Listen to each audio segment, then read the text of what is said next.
these types of shots, I feel like they always look really good through the viewfinder. But then when you get home, sometimes I just can't make it look good. Sometimes, for landscape photographers, the search for perfection can be exhausting. Took a little bit of scrambling to get up these rocks, and not something I do every day, but hopefully I can get a good shot out of it. For Daniel Chewy, getting a good shot is a gift that comes naturally. Like the millions that come to Yosemite National Park every year, Daniel was drawn to this part of California to capture images of Yosemite Valley's iconic beauty. What we do have is a beautiful amount of water coming down today. But the Bay Area native fell in love with everything that surrounds Yosemite too. What speaks to you about this place? Well, that's what's interesting. When you're coming here as an outsider, right? You don't have any idea of how much awesome there is around here. The awesome Daniel is talking about is something we've known for a long time, because this is where Dave, Zach, and I all grew up. Oakhurst is a small town on the southern entrance to one of the world's top national parks and has become a mecca for artists of all kinds. But still, photography is booming here. And recently ordained local Daniel Chewy and his wife Linda are leading a new movement in this tight-knit mountain town to celebrate the places they love through a passion for landscape photography. I did wedding photography and portrait work before, so I've directed people on how to look, whether to look at the camera, when to look at the camera, stuff like that. But I haven't been on the other side of the camera. I've become a fan of Daniel's work following his travels on Facebook and reached out to see if we could follow him around in action. I have a lot of respect for what you guys do, because you have to do it with all your frames. I only have to do it with one frame. We caught up with Daniel on the shores of Bass Lake that inspired a walk down memory lane for David and me. This little spot was very special to me when I was a kid. This was one of our favorite little spots to hang out. This episode is a love letter to landscape photographers everywhere, no matter what skill level or gear you shoot with. The world is a beautiful place, and this little corner of California is solid gold for grabbing images like this. And people like Daniel are inspiring a new creative outlet for many that call these mountains home. Oh, my wife will kill me when she sees me, if she sees me lying down. Why? Oh, she hates that I Get dirty? Yeah. Well, that's part of being an outdoor photographer. It is. She just assumes that I'm Been laying in goose poop all afternoon? Yes, exactly. When you travel, the world becomes a smaller place. When you explore with friends that share a love of photography, destinations come to life. This water is emerald green. We tell the stories of travel with our cameras, capturing some of the most beautiful locations on Earth. But every adventure reveals more than what's in the frame. Thunder boomers. We see them popping up right now. The people, the food, and unexpected turns in the journey Now they're gonna swim right with us. brings the full experience of travel into focus.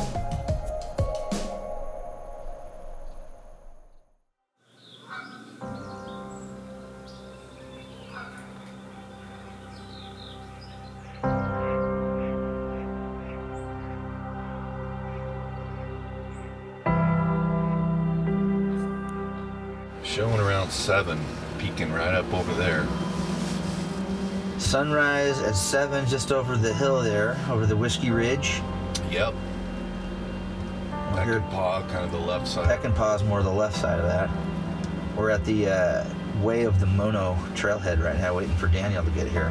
I told him 5:30, which might have been a little too early. Sunrise is not 5:30. On a cold morning in February, I asked Daniel Chewy to meet David Boomer and I on the shores of Bass Lake, California.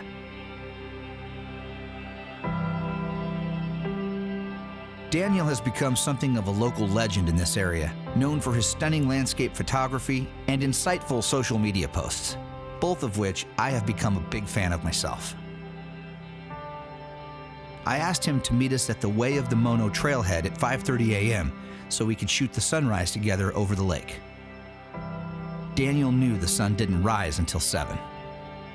Now, what's your plan for today? What do you think you're going to shoot? Well, hopefully I'll see some bald eagles. I think that might be my friend Larry over there. He's a local bald eagle specialist. Morning. And yeah, hopefully, I don't know, most of the times I don't get anything, but you know, you're not gonna get anything unless you're here trying. I've got my best shots from a boat and not from land. Yeah, that's true. But it's fun, you know. I could spend hours just enjoying the lake and not get any shots at all. Daniel is a soft-spoken, kind-hearted soul with a quiet confidence that comes from someone that is aware they have a gift, but don't feel it necessary to advertise their talents loudly. For Daniel, the frames he captures do the talking.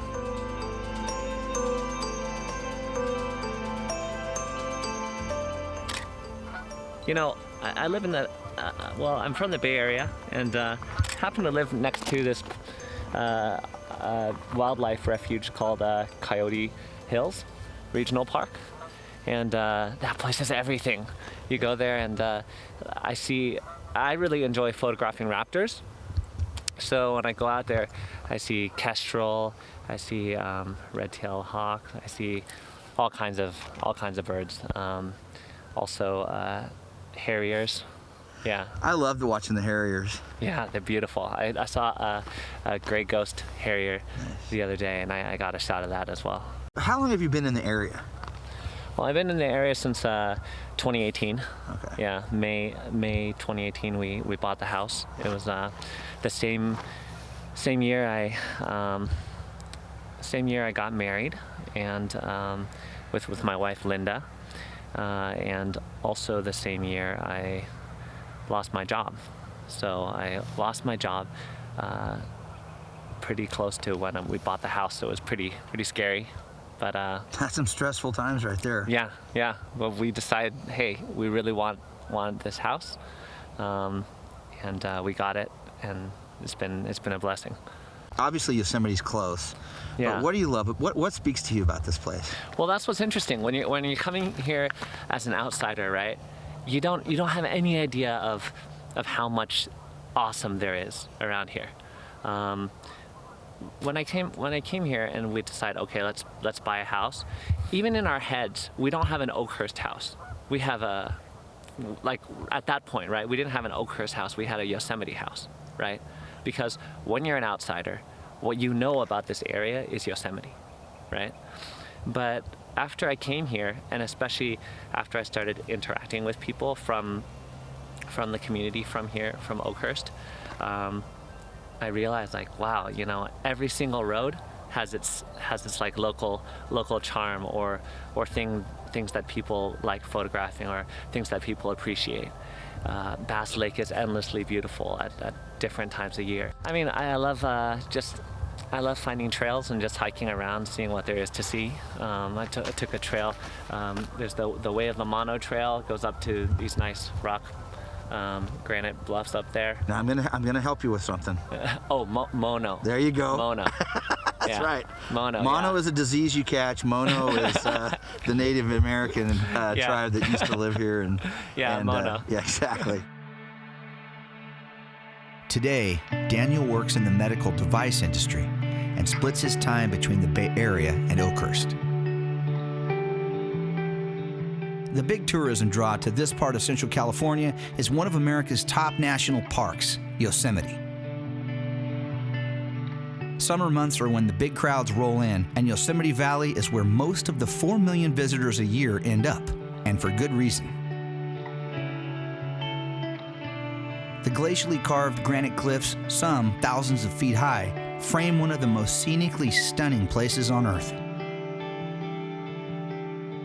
Some of the valley's features have become literal rock stars, like the iconic Half Dome that backstops Yosemite Valley's eastern end.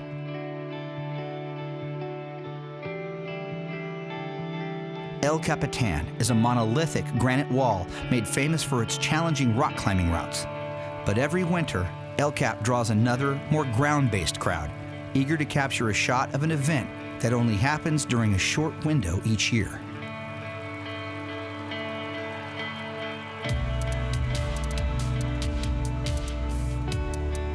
Horsetail Fall is a small cascade on El Capitan's eastern edge and only flows during winter. and only if there's melting snow on the north rim. In mid to late February, if the skies are clear and the falls are flowing, the setting sun backlights Horsetail Fall, creating a rare photographic opportunity that draws hundreds of landscape photographers to Yosemite Valley every winter.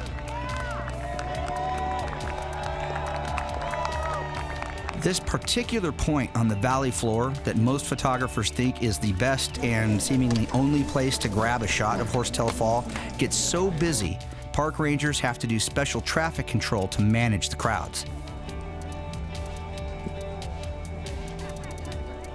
But where Daniel is headed to shoot Horsetail Fall today, the hike and the terrain do a pretty good job of thinning out the herd.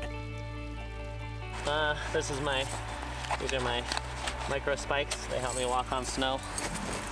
And it's not a big snowy part, but these are pretty quick to get on.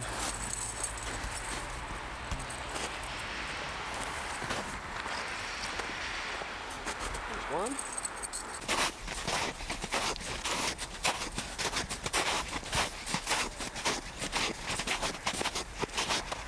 Oh yeah, it's good that they have. That's a smart move. It is, yeah.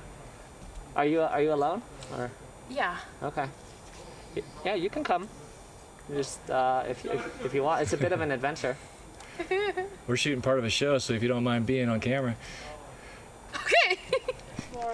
Daniel is the kind of person that makes fast friends, especially with those who share his passion for photography and getting away from the crowds. Maria? Maria. Yes. Cool. I'm Daniel. Nice to meet you. Pleasure. The plan for today is to get up off the valley floor and line up a shot of Horsetail Fall that isn't taken from the photo mob point down below. He's hoping the extra effort of scrambling over large rocks and climbing up the south wall of Yosemite Valley pays off. I think that's an interesting thing. This one piece will make 52 layers. Watch on mobile devices or the big screen. All for free. No subscription required.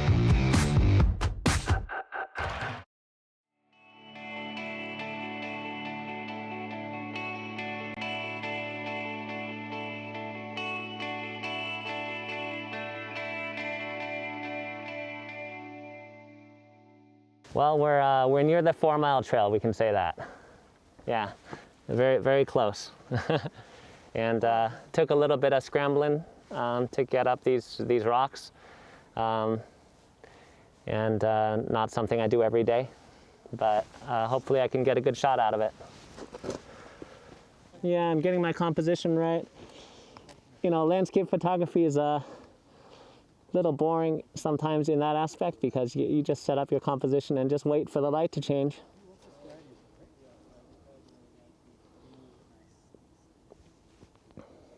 Well, basically, it's got the valley, it's got Horsetail Fall, which is the star of the show right now, which is, people call it the Firefall. The Firefall was traditionally off of Glacier Point, and it was, they would light a huge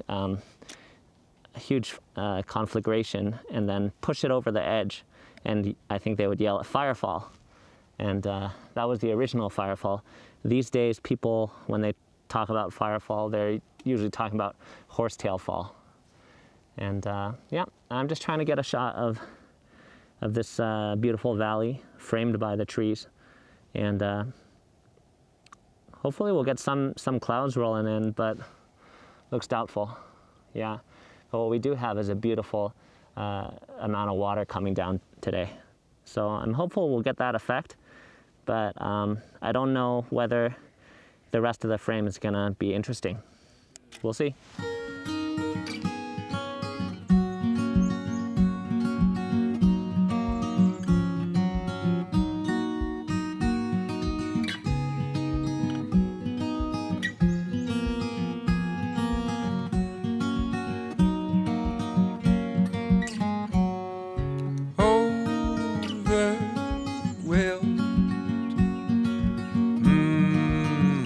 By the beauty of your life, I have seen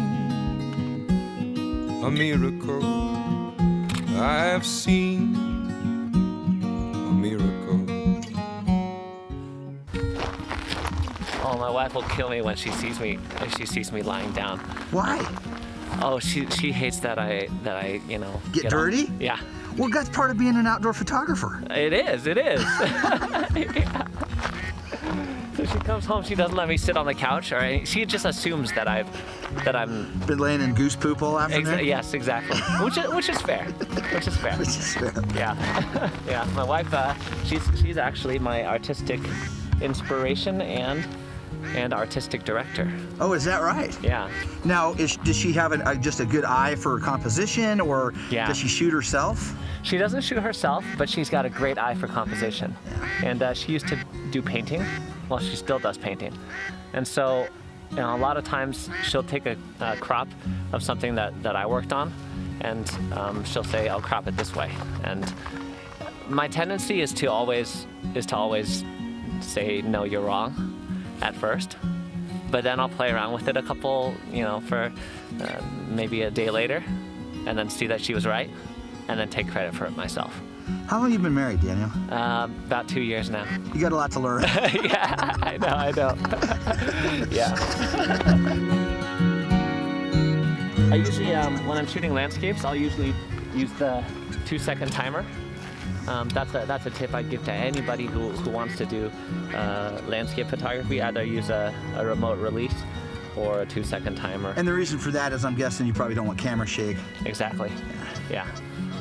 Camera shake makes such a big difference in image quality. Oh yeah. And that's something people could apply even to their iPhone photography. That's true. You're right about that. Using the timer on the iPhone really cleans up the pictures a lot. Yeah. Even if it's a static shot of a landscape. Exactly.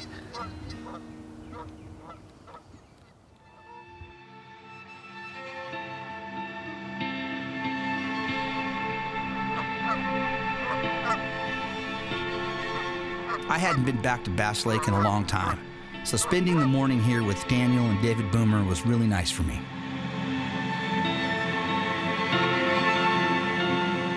It brought back all those great childhood memories of growing up here and exploring the nearby forests with friends. David and I took a short drive up to Goat Mountain just above Bass Lake to see if we could find a spot that was a really big deal to us as kids. A secret little waterfall that we were certain no one else on Earth ever knew about. In my 10-year-old mind, it was a massive cascade with giant moss-lined pools we would explore around back in the days before cell phones and Wi-Fi.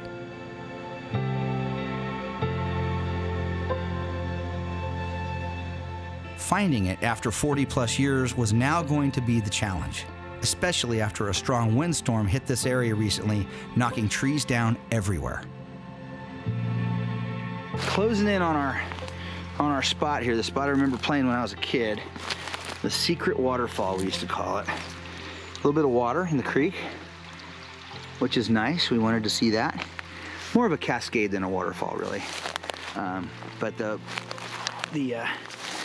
right in here you can see this is all berries that are kind of matted down. Right now they haven't really popped up from winter. There's the waterfall. There's the cascade. It's actually pretty. It's actually much like I remember it. Yeah, just You never came here with your cousin or anything? I don't think so. We stomped all over here with Eric and Mike and you guys, but I don't recall. Never saw this. Yeah, this is a cool spot. All right, it's a little goopy in here. Dave's making his way up the log. It's kind of tricky in here. It's not an easy hike. There's no trail. And it's kind of wet and slippery right now. It's, what is it, end of February? Yep. It's been raining a little bit. But this is it. This is what I wanted to share with everybody. This little spot was very special to me when I was a kid. We're talking like 8, 9, 10 years old. We used to hike in here, just us kids. We used to run all over these mountains with no parents helicoptering around, worrying about where we were. And this was one of our favorite little spots to hang out.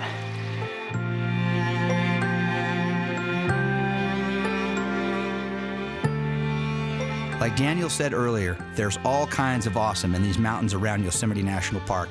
And now, inspired by Daniel's love of photography, many of the locals here are following in his footsteps to express their love of this place through photographs.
With the sun now backlighting the icy mists of Horsetail Fall as it gently slips over the eastern edge of El Capitan, Daniel and his fellow photographers begin to capture frames of the moment.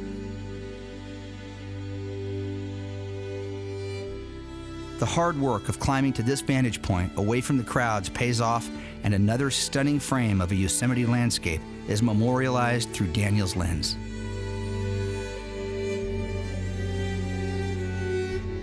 For me, like, okay, it's nice when people say like, "Oh, beautiful shot," but that's not the motivation. No. I'd rather people go out and see this stuff for themselves, and maybe they take some iPhone photos and upload their iPhone photos, and then everyone's sharing. Yeah. Not only that, but this Oakhurst area group, the Facebook group, they give me the ideas for where to go. Yeah. So I've tried to kind of crowdsource a lot of this knowledge stuff. Yeah, I could Google it, right? I could Google it.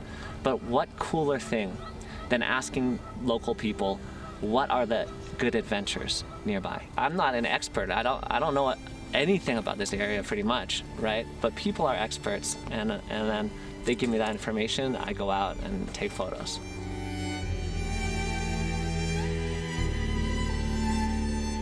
Another day in Yosemite Valley, another chance to grab a frame that might be the one that tops them all.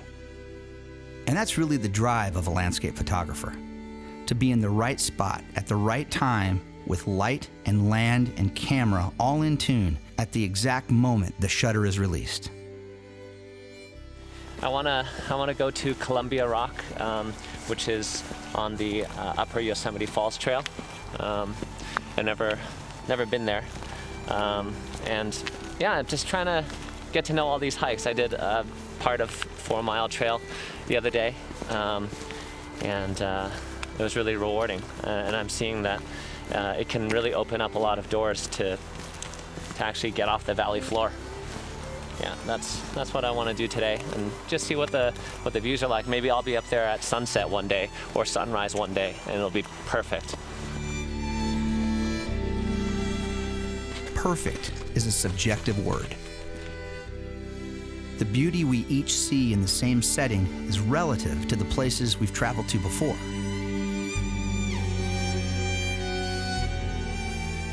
Contrasts that can only be seen through a lens only we can focus. The exception is when a person like Daniel Chewy shares their ability to see a picture in their mind before it's taken, and captures that vision in a single frame that adds to our appreciation of wild landscapes and becomes a gift for us all.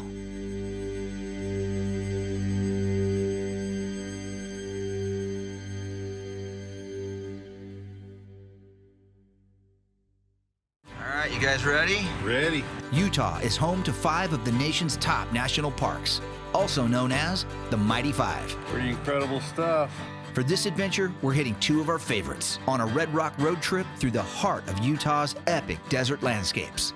Our first stop is below the massive walls of Zion National Park. We'll pull over, get out, take a little hike, find a little slot canyon. Then it's tunnel time on Utah Route 9 to another hike into Zion's less crowded backcountry before heading to Bryce Canyon National Park on Utah's amazing scenic Route 12. We're not even in the park yet, and all the shots you want to stop and grab are just beautiful. Bryce Canyon's famous hoodoo formations are the big draw here, but shooting sunrise over Bryce is a bucket list dream come true. It's 16 degrees outside. This says 19 degrees. What's our elevation?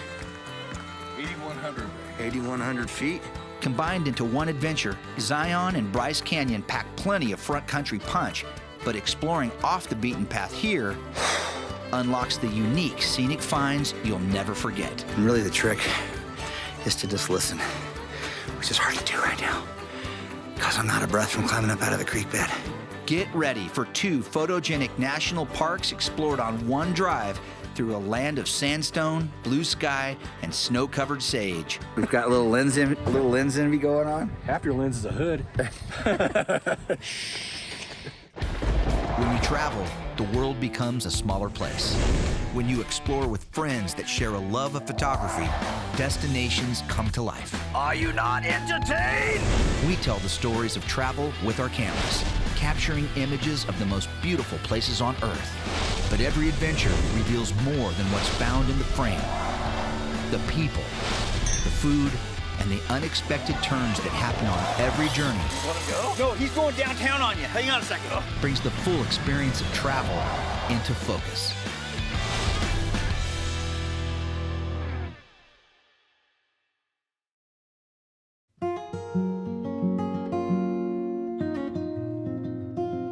Utah is a place of great landscapes and scenic diversity.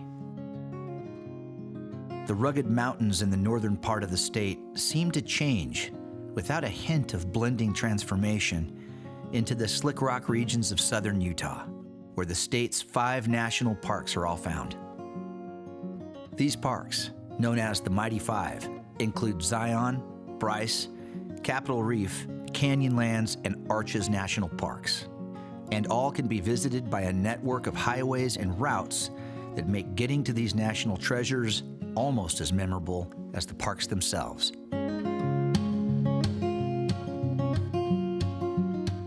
Once again, we're in road trip mode, which for the purposes of shooting a TV series about photography and the beauty of places like America's national parks is a very efficient way to cover a lot of ground, to capture multiple destinations in a short amount of time.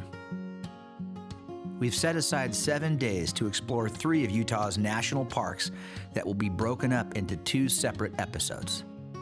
First up, the sandstone cliffs and cathedral-like appeal of Zion National Park. All right, so we're pulled over in the little town of Hurricane, Utah, which is just east of St. George off the 15. And we're just kind of in the parking lot here at the Rooster Run Cafe. And before we get into the park, we just want to build up the cameras, get the microphones going, make sure everything's working right. And then that way we can just, kind of pull off the road and start grabbing stuff as we're coming in. The drive into Zion's really pretty. If you've been to Yosemite before, it's kind of got that same grandeur to it as you approach it through the little town that's just outside Is it Springdale? Springdale. Yeah, Springdale. It's just outside of the park. So we'll get everything ready to go. That way, when we start driving, we're in it. We're in it to win it. As we approach Zion National Park, the scenery begins to warm up for the main attraction just up the road. The Virgin River that carves through the heart of Zion just ahead has a less dramatic effect on the landscape here, gently winding through private property and agricultural spans of southern Utah. Pretty incredible stuff. It's pretty much like the best day ever on this shoot so far. We just started, we're not even there yet. But we've got crystal clear blue skies. And whenever the storm went through here about a week ago, about 4 or 5 days ago. And I knew watching the weather when it was going through here, we were gonna have this kind of stuff. When that snow's on those rocks, it's just magic.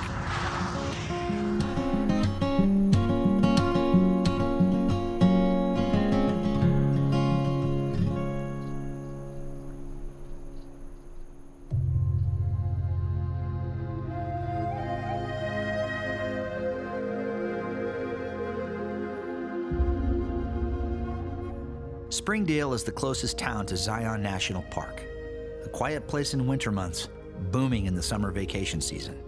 And as we pass through the quaint confines of Zion's doorsteps, the impact of this very special place on earth casts its spell on 3 more souls. Zion became a national park in 1919, and of its 229 square miles, is best known for Zion Canyon. Carved by the North Fork of the Virgin River, the canyon is framed by red and tan Navajo sandstone cliffs, some over 2,000 feet tall. I've been to Zion several times, and its beauty never wanes. It's a park that is gut-punch gorgeous, a place so perfect, a part of me immediately feels a kind of pain inside once I get here, knowing that soon I will once again have to leave it behind. Take everything, including the kitchen sink, with me. You are taking everything but the kitchen sink. I like it. Let's do it. All right, Jeff. You good? I'm good. You guys go ahead. I'll catch up. Have fun. We fan out. You want to come back, what, half hour? Yeah, 20 minutes, half hour.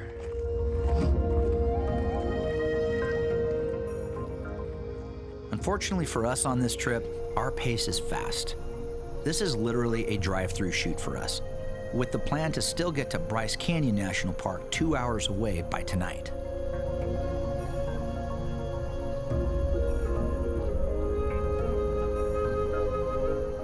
On the scenic loop drive deeper into Zion Canyon, we pass the most popular feature in the park, a rock formation called Angel's Landing. The 2.5-mile-long trail gains 1,500 feet in elevation from the Virgin River to the top of the landing. The trail itself is listed on the National Register of Historic Places and is a popular bucket list hike for many. The final half mile of the hike is where people either turn around or push on to the top, carefully climbing a knife-edge trail with nothing but steady nerves and a chain handrail to guide them to the summit. From below looking up, hikers can be seen making the last daring climb on Zion's star attraction. And for those who touch the summit, stunning views of Zion Canyon stretch out in every direction.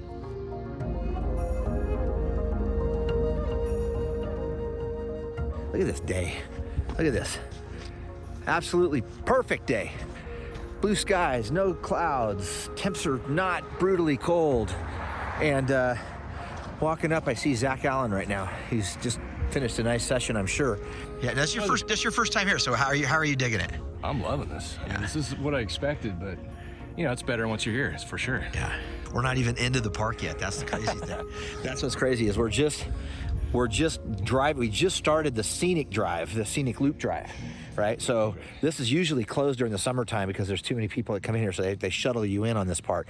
But one of the benefits coming here in the wintertime is that typically it's open, so you can drive your own car in, and that gives you the chance to jump out wherever you want. You can go at our own pace. Go at your own pace. Yeah, this is great. It is great.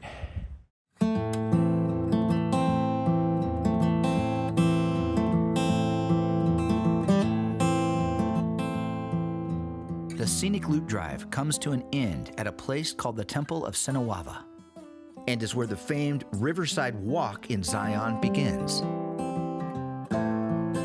This trail leads up the Virgin River to another popular place to explore in the park called the Narrows. Here, visitors navigate the Virgin River on foot, armed with wetsuit and special boots rented from various outfitters in Springdale. Okay, I've stopped just here off of the scenic loop drive in Zion, and right behind me is a family of deer sitting down, bedded down right now in the cottonwoods, and I got some pretty good shots. I've got the big lens on. I've got the 200 to 600 millimeter lens on right here, and so I'm getting a pretty good shot of the little baby, the little fawn in there. You can see him sitting right in here, and there's a lot of deer in here. I've been here several times, and there's some great deer spotting in here. So you can see some great deer, some big bucks and two in here. And really pretty to sit here under these red rock cliffs. A little bit of traffic going by, but that's okay. It's a nice, beautiful afternoon. After splitting up for a while to grab different scenes from the Riverwalk Trail area, I pick up Zach and Dave at the packed parking lot to move this train down the tracks. We had a great time. Did it work? Did you guys stick together? We stuck together, yeah. Yeah. Zion is really a place that needs at least 2 or 3 days to do properly when planning a visit here. Since this is more of a pass-through experience for us, it's back to Utah Route 9 and up the switchbacks that climb towards Zion's backcountry beauty. We're on this cool little climb out on Highway 9 up to 89. So you kind of climb out, you can see back there is where we were, back down in Zion National Park in the main canyon and the Virgin River. Now we're climbing up this really cool switchback road from way down below, kind of comes up, switches back around behind me and keeps on going. And then it's gonna go into a tunnel which goes through this whole rock right here. You can see a little window that's in the tunnel right there. That's a little vent. And the tunnel's inside. It keeps on going all the way back through. And then we're gonna punch out on the other side. Utah Route 9, also known as Zion Park Scenic Byway, leads us to the Zion Mount Carmel Tunnel, a mile-long bore through petrified sand that at its time of completion in 1930 was the longest non-urban tunnel in the United States. And the light at the end of this tunnel illuminates a paradise of desert landscapes caught between seasons and the beauty that struggle leaves behind.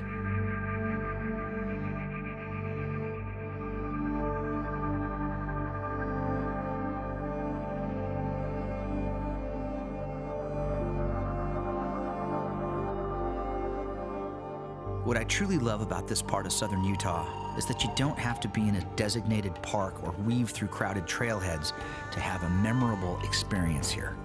The only admission fee is a curious mind, an explorer's spirit, and a love for natural settings that sometimes are tough to explain in words.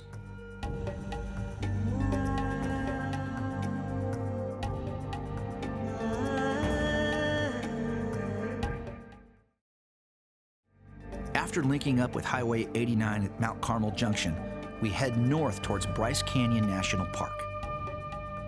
Chasing light across the desert, hopeful for a few more shots to bag before darkness and below freezing temps creep back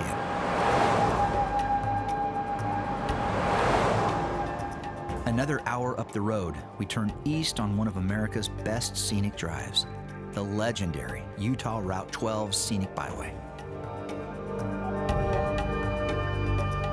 Snow still blankets the wide-open fields of prairie sage and grasslands on a late winter afternoon that is slipping into night.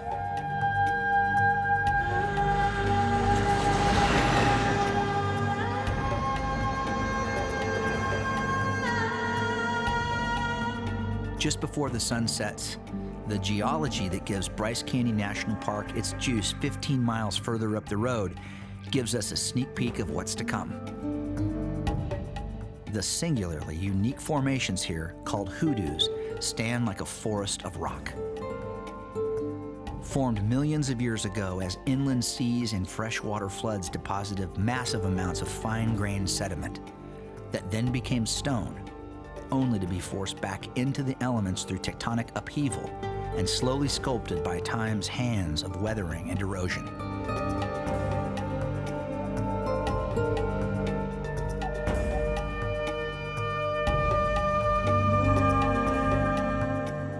Okay, so it's 6:15 in the morning.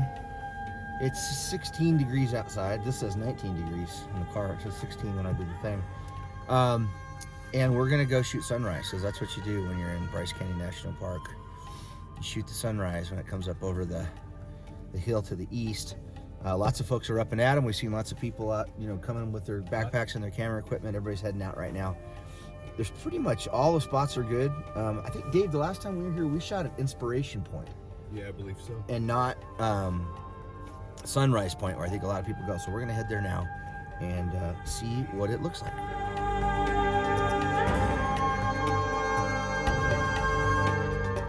Bryce Canyon National Park, which despite its name is not actually a canyon, was named after Mormon pioneer Ebenezer Bryce that homesteaded here in 1874. Bryce is much smaller and at higher elevation than Zion National Park. made up of amphitheaters of red rock hoodoos park visitors typically look down at from the park's main road above. Okay, so what we're doing here is we're trying to figure out exactly where the sun's coming up. So we've got these programs that show us where the sun comes up, these apps. And so you say it's going to come up over here just a little bit more, Zach, right? The thing we're trying to make sure we're at Inspiration Point, and the terrain sort of wraps around the corner here. We want to make sure that we're not blocked by the actual sunrise. What's our elevation? 8,100 right here. 8,100 feet? Yeah. Yeah. Oh, that wind coming up canyon though. Woo.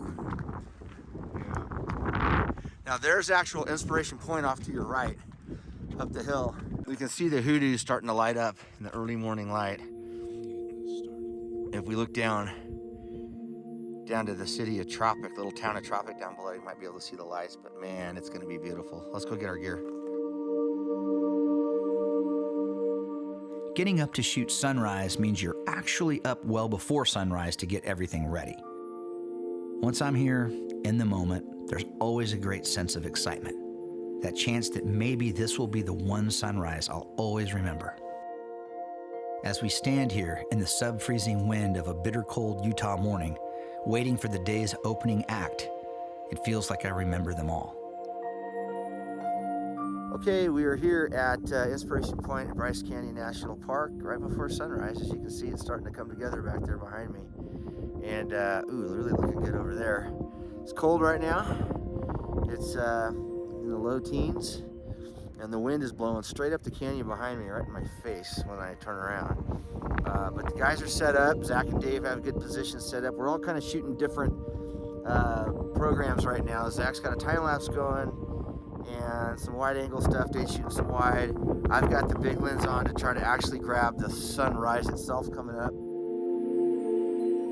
The sun's arrival transforms the muted pastels of Bryce Canyon slowly. The higher its angle in the sky, the more intense the colors found here reflect that light, and the desert begins to glow from within.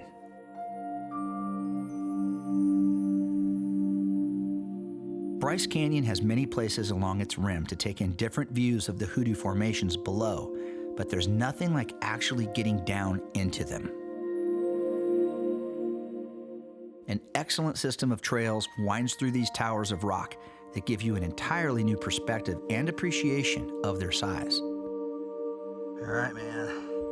You can see when you get down below the rim, we're on the Queen's Garden Trail. When you get down in here and you're amongst these hoodoos, it's really cool. All right, D. It's been a while since you and I have been down on this old trail. Been a few years. Yeah, it feels good to be back. It does. Same conditions too when we were here last time. We filmed here back in like 2011, I think it was, and we. Yeah, I remember a lot of snow on the trail then. Yeah, it was January and pretty cool. There's a lot of people, lots of folks out walking, enjoying the trail like we are today out here. Yeah, beautiful sunny day. Couldn't have picked a better day. No, it is fun.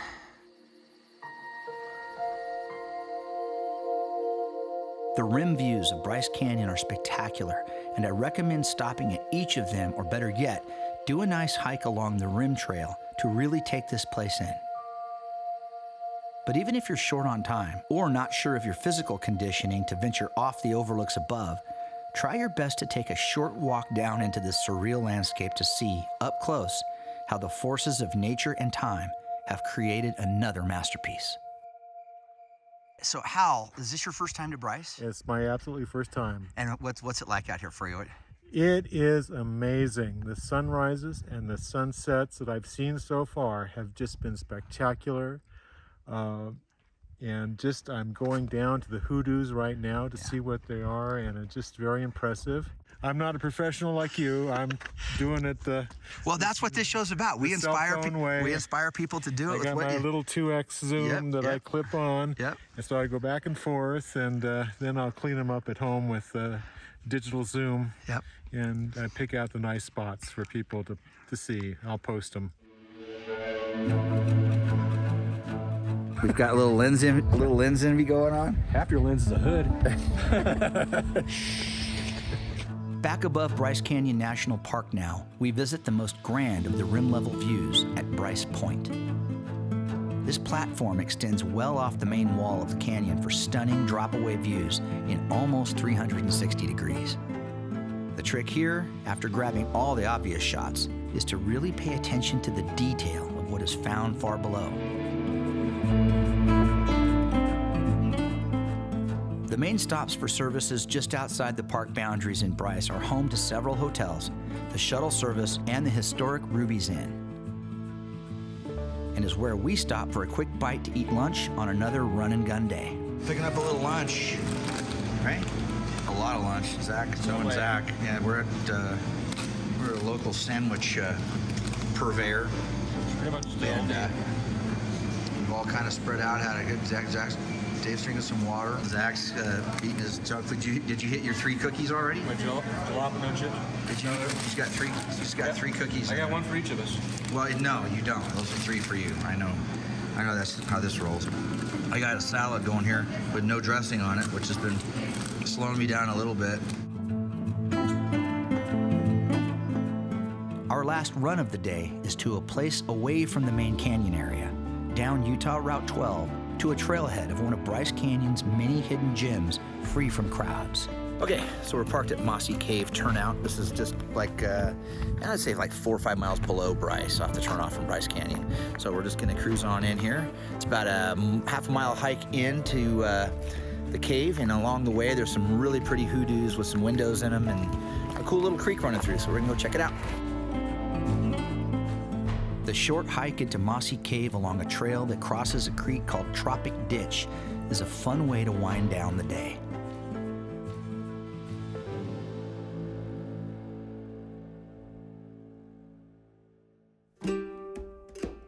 This scenic walk leads us below another impressive display of hoodoo spires beginning to catch the late sun's vibrant rays, casting long shadows across a frozen landscape.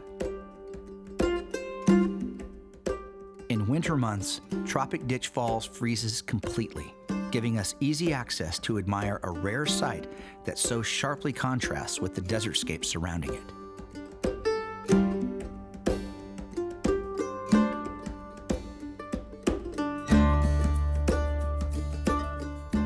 A little further up the trail, and one short, steep little pull up a frozen path leads to another icy treasure in Bryce Canyon's backcountry, to Mossy Cave. The last time I was here, this was a fully frozen giant waterfall hanging over the edge, and it's not there today. Lack of water in this little creek, who knows? But still really pretty. Mossy Cave is. And really the trick is to just listen, which is hard to do right now because I'm out of breath from climbing up out of the creek bed. So let's get some shots in here. This is really cool. This shelter cave becomes a frozen grotto in winter months and a cool retreat from the heat, lined with moss and lichen in summer.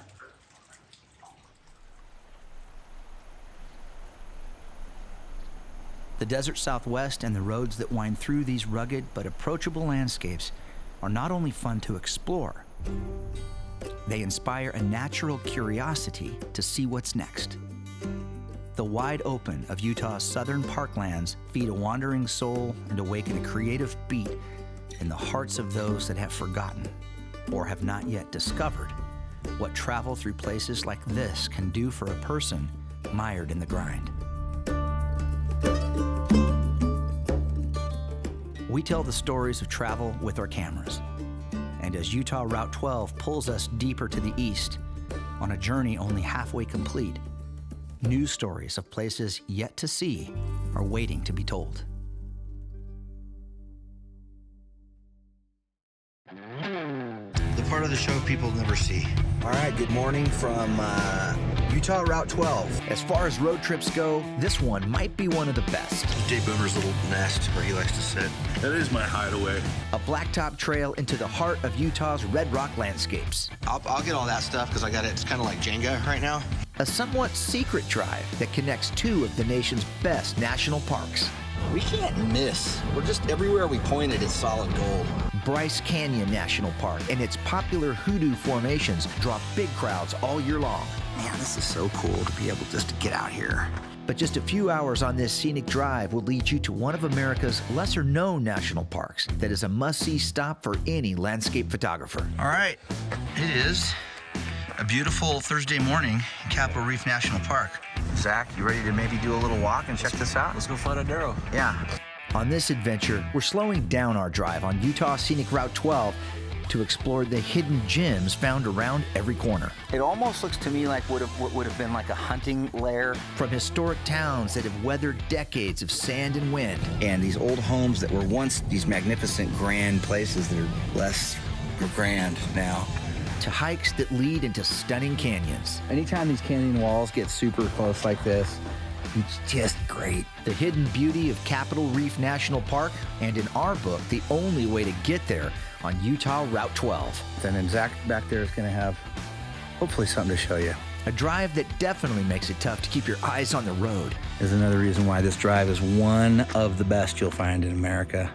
Let's go. When you travel, the world becomes a smaller place. When you explore with friends that share a love of photography, destinations come to life. Are you not entertained? We tell the stories of travel with our cameras, capturing images of the most beautiful places on Earth. But every adventure reveals more than what's found in the frame. The people, the food, and the unexpected turns that happen on every journey. Want to go? No, he's going downtown on you. Hang on a second. Brings the full experience of travel into focus.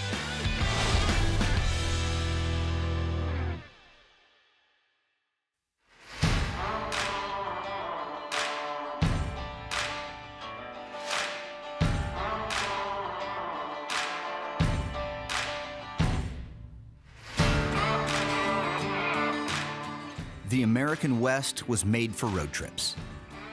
Wide open views, red rock and sagebrush, wind in your hair, and some of the best national parks in the world.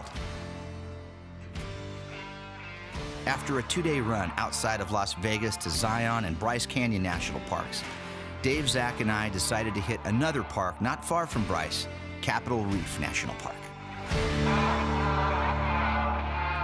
But the secret sauce for getting to Capitol Reef is to skip the fast-track interstate run and instead take the longer but much more scenic Route 12 right through the heart of some of the nation's top road trip country. The part of the show people never see. Yeah. All the packing of gear. Tetris. There's Dave Boomer's little nest where he likes to sit. Actually, he's got a seat down right now. That is my hideaway. All right, I'll get all that stuff because I got it. It's kind of like Jenga right now. All right, good morning from Utah Route 12, Scenic Byway Route 12. We just left Bryce Canyon National Park. Snow on the ground, chilly morning. It says 32 outside right now. It was a little close. I think it was 20 overnight. And we had a great shoot in Bryce Canyon. Now we've got a full road trip day ahead of us. This 2-lane highway between the towns of Tropic, Utah, just outside of Bryce Canyon, and Torrey on the western end of Capitol Reef National Park begins passing through ranch lands and small towns. Without stopping, this is about a 2-hour drive, which means for us, it will take about 6. One of the things I love doing when we're on drives like this, we're on Utah Route 12 right now. We just came into Escalante, which is the last town you get into before it gets really fun on this drive. It's kind of cool to just jump off the main road, take a loop through town, drive through the neighborhood streets. A town like Escalante that was, founded in the late 1800s. We're seeing all kinds of crazy old architecture. Not long after we leave the town of Escalante behind, Utah 12 approaches a big shift in terrain and scenery. The dry expanse of cattle ranches and sagebrush give way to the canyon lands of the Escalante Grand Staircase, a sprawling national monument of sandstone, slot canyons, and some of the best views of any road trip in the world. Okay, this is what's great about coming south to north on Utah Route 12, because you're just on this nice drive. It's pretty cool. You're in the sagebrush, and then you come over the hill, and that's what you see. The Escalante Grand Staircase behind you, and Utah Route 12 winding through it below. And you get to see what the whole day is going to bring, right? Off in the distance, you can see the La Salle mountain range. Way down further to the south here, you can see, just barely see Navajo Peak sticking out above Lake Powell. And then behind over this way, you can see just above Boulder. We're gonna end up going Capitol Reef National Park's just on the other side of the hill that way. But this is a great place to sit and look at the wide expanse of how beautiful this drive is, and to know that there's this beautiful paved road that goes right through the heart of all this stuff is what makes it great, and why we're gonna have a great day today.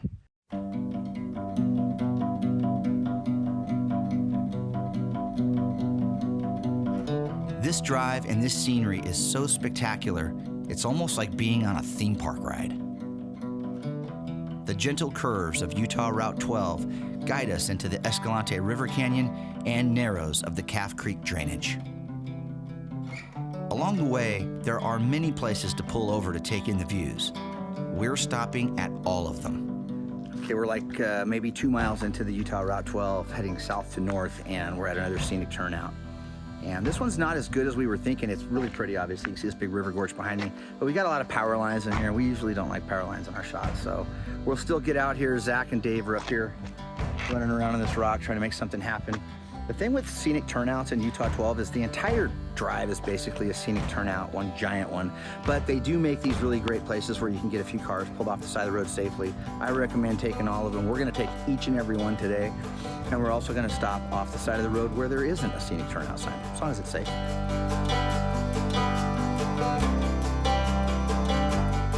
When you take this drive, especially if you do it in the summer months, make sure your supplies and water are topped off. Not only can it be brutally hot and dry here, there's not much in the way of stores or gas stations between Escalante and the small town of Boulder further up the road. There are some insanely beautiful hiking trails here, like the Calf Creek Trail that leads to lower Calf Creek Falls. But like we often suggest on road trips like this, pulling over almost anywhere and exploring not far from the car can lead to unexpected wonders. Yeah, so what I'm looking at right now, when Dave and I were here back in 2011, we happened to just stop in this area just for the heck of it, just to take a break. And we got out, I walked over to the edge and I looked down and I saw this natural cave kind of cut out, the same type of ones that you see the Anasazi dwellings built into. And I looked and it looked like there was a dwelling there. So we got the cameras out, looked at it, sure as heck, there was a dwelling, the remnants of a dwelling that looks like it hadn't been found before. It's kind of off the beaten path. You know, I don't know how many of those are out here. Typically, if you can see it from the road, somebody else has probably seen it and they've probably gone in and trashed it or looted it. Anyway, coming up the road just now, all these years later, I was looking out the window. I said, Dave, I think this is the spot. So we pulled over, we got out, we walked over to the edge, and lo and behold, and we'll cut to the footage from my 600 millimeter lens zoomed all the way in, and you can see clearly the remnants of what maybe doesn't look like a real established dwelling. It almost looks to me like what would have been like a hunting lair, or a place like maybe just a temporary kind of a shelter, maybe a place to just stay out of the sun. To get a better look, Zach is putting the drone to work. We didn't have drones or a 600 millimeter lens when we were here 11 years ago, so being able to fly right in the front door gives us a clear picture of this lost piece of human history found once again in the canyon walls.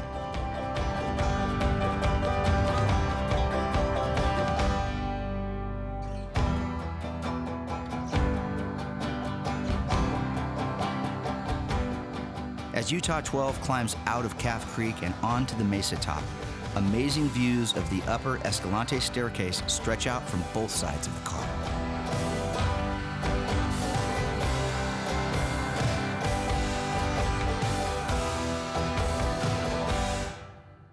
All right, where have we stopped here, bud? Well, we were driving through Route 12 here and we need some supplies. We stopped in Boulder and to see what Hills Hollow Main Mark's got. All right, let's go check it out. There wasn't a whole lot open in here, so we're gonna check it. Check it. Okay, a pretty good selection in here. Hey, Zach. Cool. Oh, Zach's in heaven right now. Convenience store stops like this in small, off-the-grid towns like Boulder are always a fun way to break up the drive. Locally made snacks and souvenirs can usually be found on stops like this, and I love bringing home stuff from places like Hills Hollow's Mini Mart.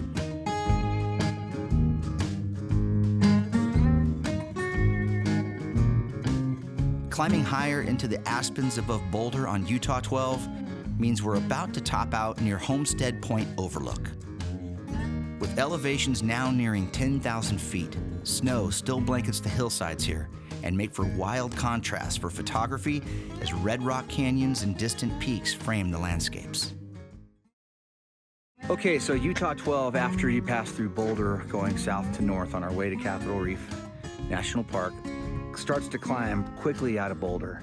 But these are the kind of views that you have, you guys. Look at this stuff here. Dave's setting up, Zach's shooting up here. We're at a little turnout, and you are looking down into the canyon lands of southern Utah, all the way into Arizona.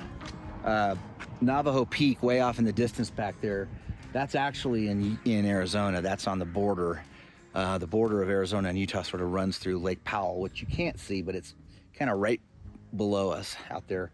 This look where we have birch trees, snow, into aspen, into pine forest, then into red rock and juniper all the way down, all in one frame, is another reason why this drive is one of the best you'll find in America.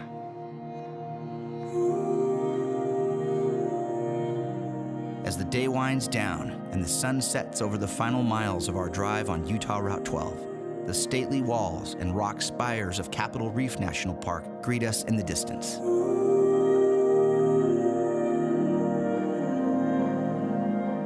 Torrey, Utah will be our home for the next 2 nights, and an early morning wake-up call to catch the sunrise over Capitol Reef will come too soon.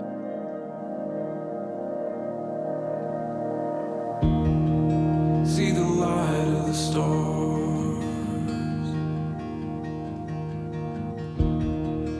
Hear the sound of the unseen. All right, it is a beautiful Thursday morning in Capitol Reef National Park. Yeah, it is. And we're just getting the day started. We just left the hotel, and Zach and Dave are getting ready for the first shot of the day. Capitol Reef is one of the least known of America's 63 national parks. With rockstar parks like Zion, Bryce, Arches, and Canyonlands surrounding it, and its remote location, most people that come here do so with a purpose. It's not usually on the bucket list of national parks to see in Utah, but as sunrise electrifies the colors of the sandstone formations here, it's easy to understand why Cap Reef is a must-see national park. Okay, just did the short hike up to Twin Rocks, just on the road, just inside the park entrance here at Capitol Reef National Park in Utah. And when you hike up to Twin Rocks, this is what you see. Beautiful. Big, giant sandstone features on a pedestal here. You can see here, I'm just kind of hiking around just below the Twin Rocks features here. Second of the rocks there. The main drive through Capitol Reef on State Route 24 leads through a major geologic feature in Utah known as the Water Pocket Fold.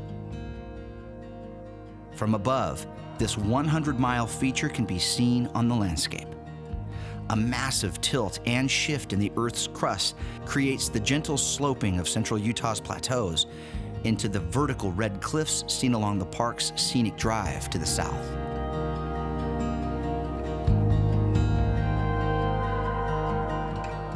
Driving deeper into the park and past the impressive walls that frame the western edge of Capitol Reef, it's easy to keep your gaze fixed upward at these jaw-dropping formations.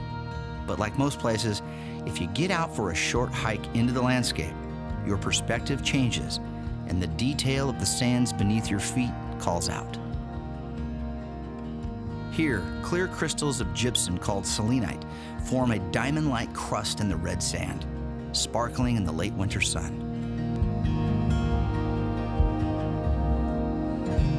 A turned down the Capitol Reef Scenic Drive in the historic town of Fruita, where the visitor center and campground are found, leads us to a hike Dave and I have done before when we visited Capitol Reef in 2011.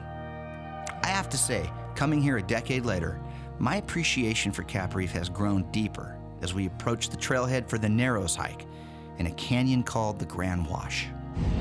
Well, Dave, we did this drive and hike before, and this is more impressive than I remember it being.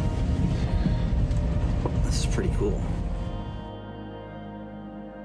With cool weather and the sun trying to shine brighter, Zach, Dave, and I begin the short hike into the Grand Wash to find a popular destination in Capitol Reef. All right, we're in the Grand Wash Trail right now, doing a little hike here to an area called the Narrows, which usually indicates a place where the canyon walls become closer together than they currently are. And I've done this hike a long time ago, and I don't remember it being so darn beautiful. I remember liking it, but my appreciation for it has grown or changed, but it's just awesome. This is a great little 1 mile and a half hike, I think. And anytime you get into these big canyons and they get closer, the walls get closer together, and you feel that, boxing in kind of feel, it's really cool. And the photography here is beautiful. The guys are having a good time. Zach's going nuts, and Dave's having fun shooting with the 70 to 200 mil in here. Lots of cool lighting. The sky's knocked down just a little bit from full blue. We've got some high cirrus clouds of approaching storm coming in, so it's kind of nice because it's like a built-in neutral density filter for us. We're kind of digging it.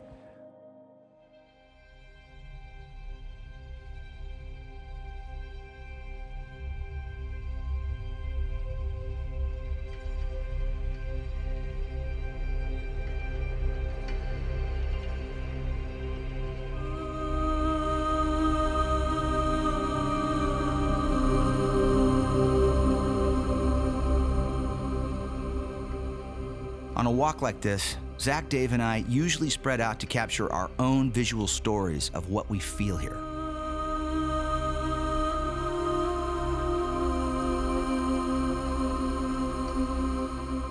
The sand and gravel beneath our feet, the Utah blue above us, slowly giving way to an approaching storm, and stone walls closing tighter on the path ahead.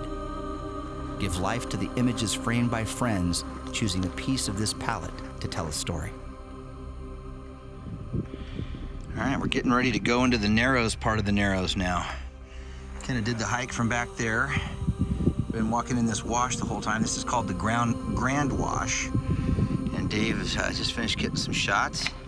And now we're gonna walk into the section where it's called the Narrows for a reason. So we're gonna find out right now. Go check it out. Let's do it. It's getting good there. Getting good. It's Yeah. just a nice, easy walk too. I mean, this wash is just pleasant. Just a nice, easy stroll from the truck. And got these great walls to look at. Definitely worth it. Yeah.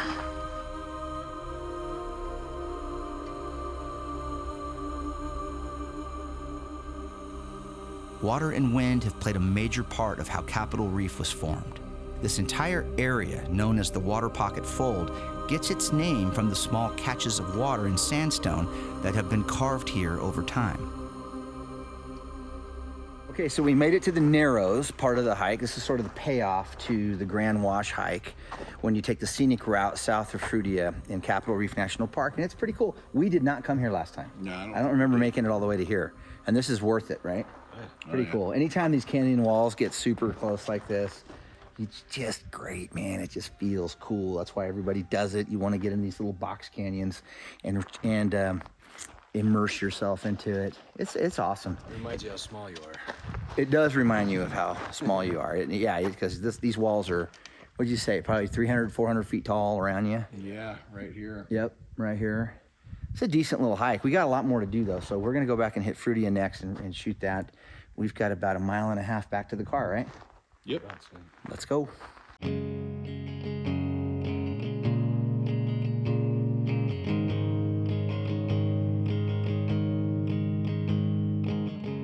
The main hub in Capitol Reef, besides the nearby town of Torrey, is found among the historic apple orchards, campgrounds, and park headquarters in Fruita. Okay, now this is really cool. We're with some people from Clovis. This is our hometown, right? Tell me your names.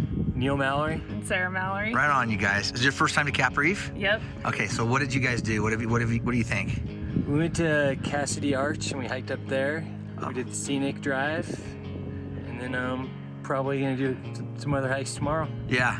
How about you? What do you think of this place? Oh, I really enjoyed the fact that Cassidy Arch was named after Butch Cassidy, because I was like, had a feeling, and apparently he had a hideout in the he did. The Great Wash. The biggest reason why we came here is we were looking to visit a national park on our way back from skiing, and this one was the only one that we could find availability to camp at. And so we're like, well, if there's availability, then that's where we're going, and we're glad that we made that decision. A lot less crowded. We were up on the arch basically by ourselves, so it is a lot less crowded, and especially this time of the year. Yeah. To have a little solitude in a national park. Yeah. Plus, you get me a celebrity. Yeah. Oh, stop it. You guys are too kind.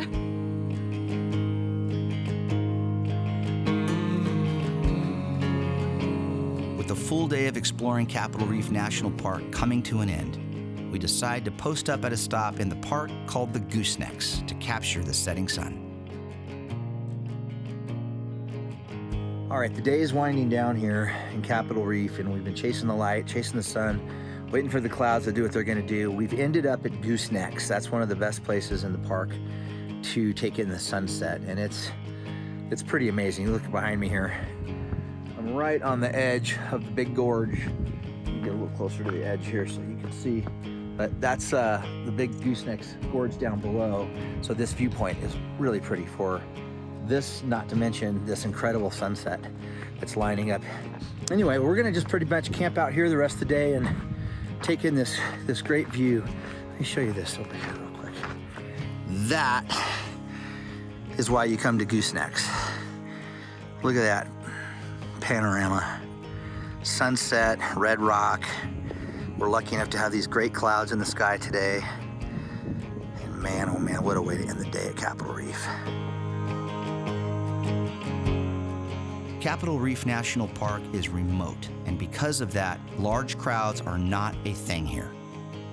While the park has its main attractions like Hickman Natural Bridge, one of my favorite things to do here is just walk into the desert and find a place that speaks to me.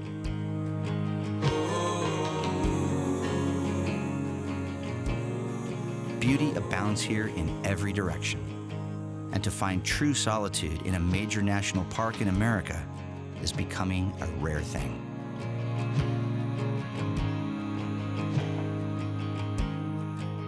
Okay, so we just ended our day at Capitol Reef National Park with a really cool sunset. It didn't blow up like we were hoping it would.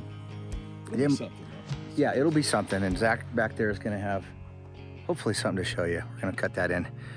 What a great day. Playing in the park with my two besties, having a good time, taking some pretty pictures, and being able to show you guys this lesser known but really worthy national park in the national park system. Capitol Reef does not get all the bells and whistles that Yosemite or Yellowstone get, Glacier National Park gets. But man, if you love photography, this place will not let you down. And we will walk these hills like before. And what was sown in tears will reap with joy. Okay, we are starting this trip off about 30 miles east of Jackson, Tennessee. A new state to explore, another road trip begins, and this adventure leads us into the scenic beauty of the South. Tennessee has an incredible network of state parks.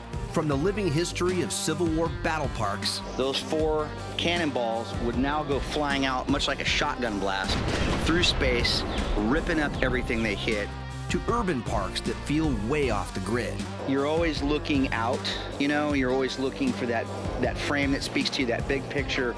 The bright lights of Nashville and the nonstop party on Broadway takes on a life of its own. You'll be on TV, but they won't see your face. As we're drawn to a world-class state park right smack in the middle of Music City. Well, to me, we probably got the best parks in the country. GPS has us at 1 minute away but a 2-hour drive to the east where country roads and friendly townsfolk are eager to lend a helping hand. Where's the big state park I'm headed to at the waterfalls? Rock Island. Yes. Okay, so thank you. You're on the show now. So we're we're heading to Rock Island. Limestone cliffs and dense hardwood forests set the stage for a river canyon hike into the heart of Tennessee's wild side. Vegetation is just so thick, it's cool, man. Yes, very thick vegetation. We got maple trees, we got tulip trees. And these back roads are also home to great small town diners and dives tucked off the beaten path. Looks like Renee spins up some great food because this place was packed earlier. That are big on taste and Zach Allen approved portions. Double patty, onions, bell pepper, 2 kinds of cheese, American and Swiss. Get ready for a Tennessee road trip exploring some of the best state parks in America. Tennessee seems to be, on the ball. And discover how the pace of travel here might be exactly what you need. And this is perfect country to just slow down and enjoy and look around, because look how beautiful that is out there. Look at that. I mean, that is gorgeous right now. When you travel, the world becomes a smaller place. When you explore with friends that share a love of photography, destinations come to life. Are you not entertained? We tell the stories of travel with our cameras, capturing images of the most beautiful places on Earth. But every adventure reveals more than what's found in the frame. The people, the food, and the unexpected turns that happen on every journey. Want to go? No, he's going downtown on you. Hang on a second. Brings the full experience of travel into focus.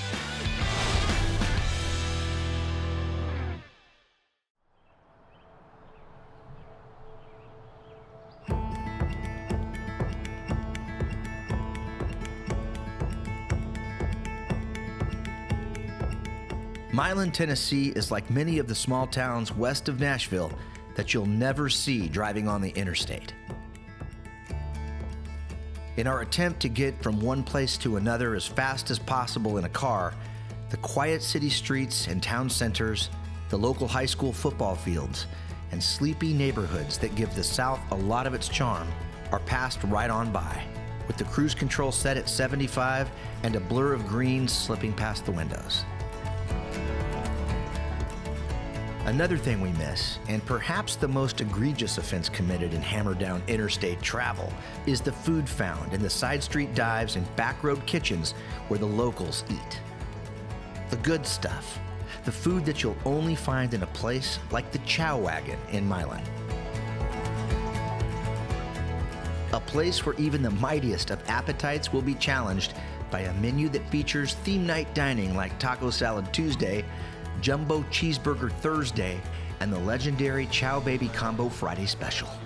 That's your order. The Double Chow Baby with cheese is an artery-clogging, flavor-packed dream that will actually cause you to weep. It's so good. Double patty, onions, bell pepper, 2 kinds of cheese, American and Swiss, going in. The large French fry special with melted jack, cheddar, and bacon crumbles for $6 is another must order.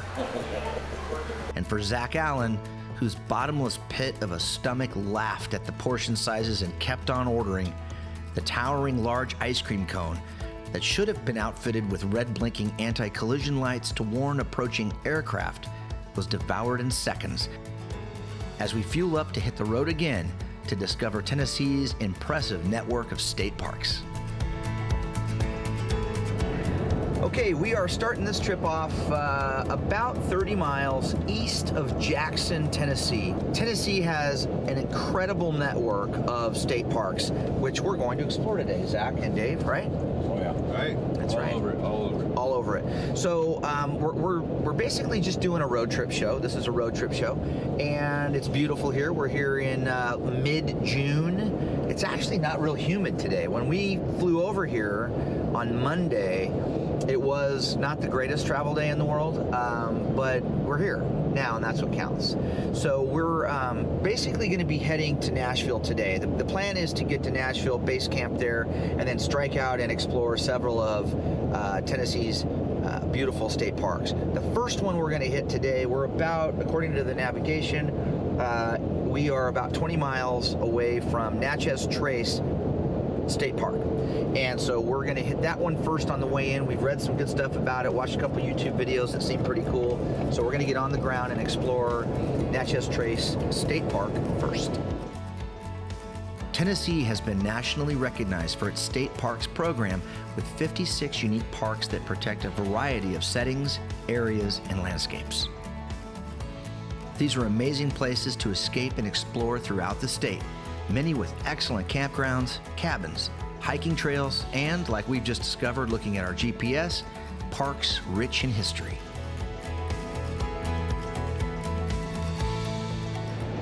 All right, on the way to Natchez Trace State Park in Tennessee, central Tennessee, and off the I-40, we saw a sign for Parker's Crossroads Civil War Battlefield Park. So we decided we needed to get off and check this out. So Dave and Zach are spread out right now. There's a really cool walking tour that we're going to do that's going to take us through this historic battlefield. We're going to learn a little bit more about it, specifically the role it played in the Civil War. And this is one of the great things about touring the South and doing road trips in the South is you have a lot of these Civil War battlefields and memorial parks set up to explore. And if you're a history buff like I am, especially Civil War, it's hard to resist pulling over and enriching that knowledge of history of an important part of our history, a dark part of our history.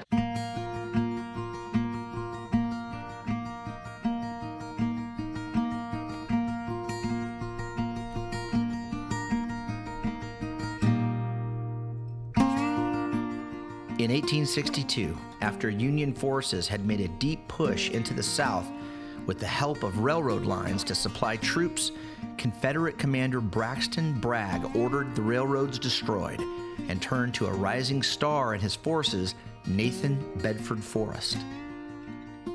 Forrest conducted one of the most effective raids in Civil War history, with his cavalry brigade swiftly attacking and destroying railroad track and capturing supplies as he pushed north to the Kentucky border.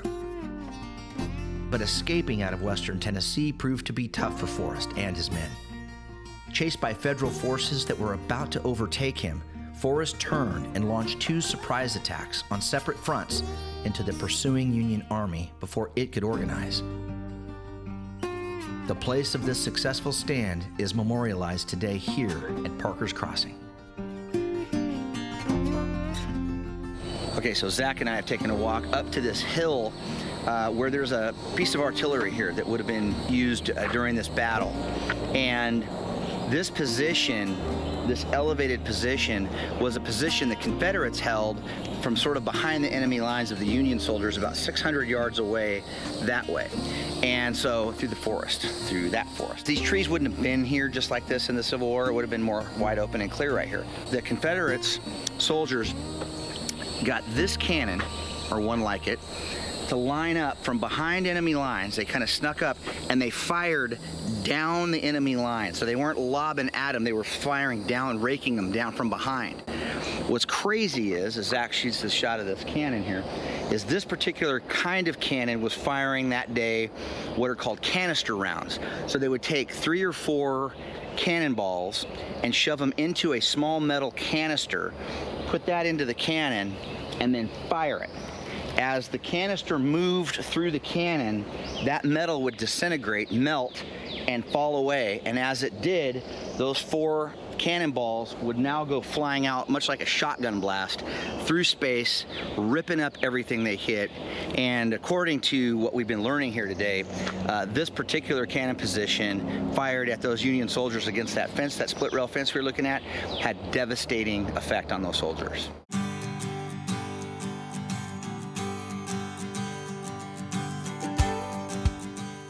Back on the road now and headed for Natchez Trace State Park on our way to Nashville for the night. After a turn south on I-40, our first glimpse of this park shows us why Tennessee state parks are world class. The beauty of the hardwood forests and winding roads pulls us deeper into the magic of this place.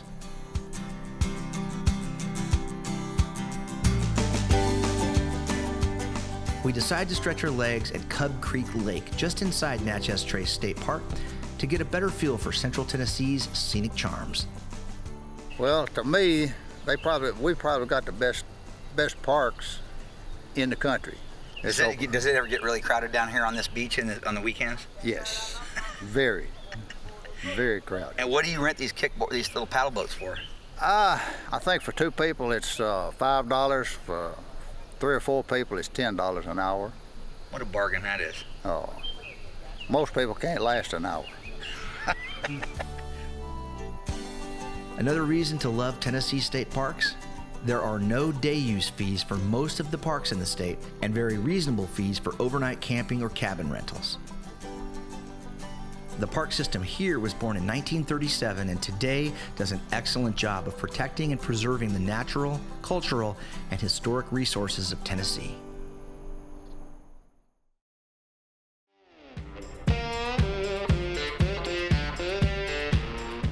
Well, we've made our way to Music City, the hub of country music for the world, and in a lot of ways, a kind of Las Vegas for the South, minus the gambling and Carrot Top. Here in the Broadway section of downtown, throngs of fun seekers wander the crowded sidewalks, bouncing in and out of famous honky-tonks and commercialized big-name bars like a moth banging into an old porch light. Completely unaware that just a few minutes drive away, near the state capital of Tennessee, the smallest but the most visited of the state's 56 parks can be found. Bicentennial Capitol Mall State Park was opened on June 1st, 1996, to commemorate 200 years of statehood for Tennessee.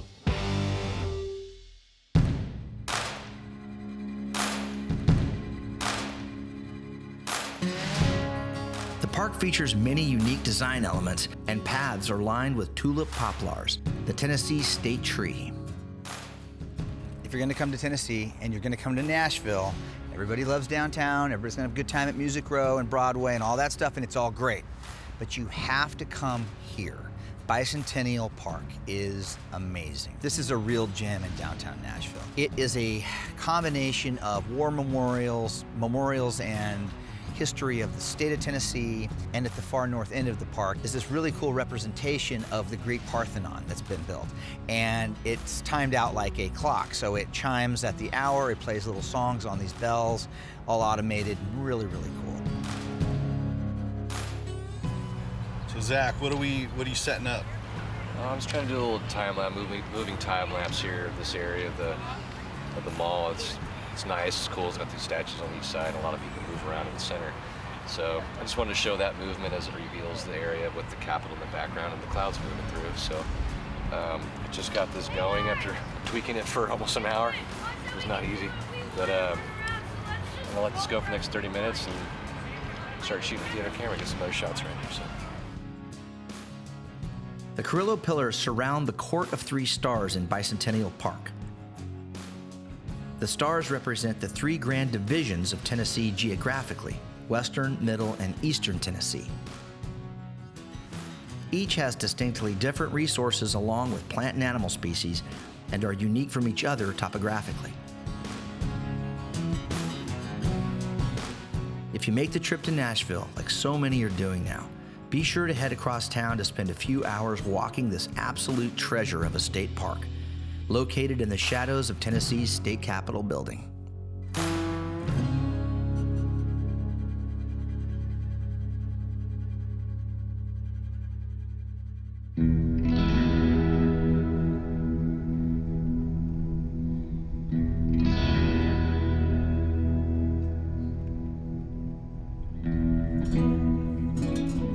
Back on the road now and headed east of Nashville to another state park we've heard great things about. Again, we're settled into a slower pace of travel once we get off I-40, partly because there's just a different vibe in the South, but mostly because the 2-lane highway that leads to our next destination has a speed limit of 35 for most of the drive. The good part of that is we pass a lot of places to pull over for snacks and drinks, which gives us a chance to meet some of the locals, who also happen to be very helpful when we forget the name of the state park we're actually headed to. Where are we right now? We're in Three Forks, Tennessee, something like that. We're not. Oh, we're in Watertown. That's okay. Thank you, man. We're in Watertown, Tennessee. We're headed to Island Fork. Where's the big state park I'm headed to at the waterfalls? Rock Island. Yes. Okay, so thank you. You're on the show now. So we're we're heading to Rock Island, and see, a lot of times we don't even know where we're going. Rock Island State Park is a park system along the Caney Fork River between Nashville and Chattanooga. The winding road out here passes through the essence of small-town America in a part of the country that is lush green and rolling with agricultural lands. Well, if you know Zach Allen as well as we do, and you've seen the Catalina sailing episode, you know Zach doesn't do well with motion and shooting. Part of the deal with exploring out here in Tennessee is this like lowering of blood pressure and lowering of the haste and the rush, and we gotta get there, and this is perfect country to just slow down and enjoy and look around, because look how beautiful that is out there. Look at that. I mean, that is gorgeous right now.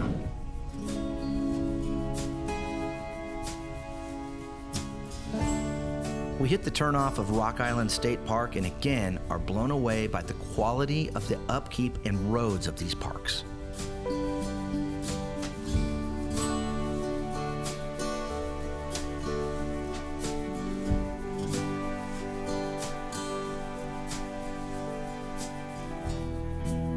We've hit a stop called the Blue Hole Hike to get us down to the river level as close as we can, and since we're here midweek, the parking lot is good to go.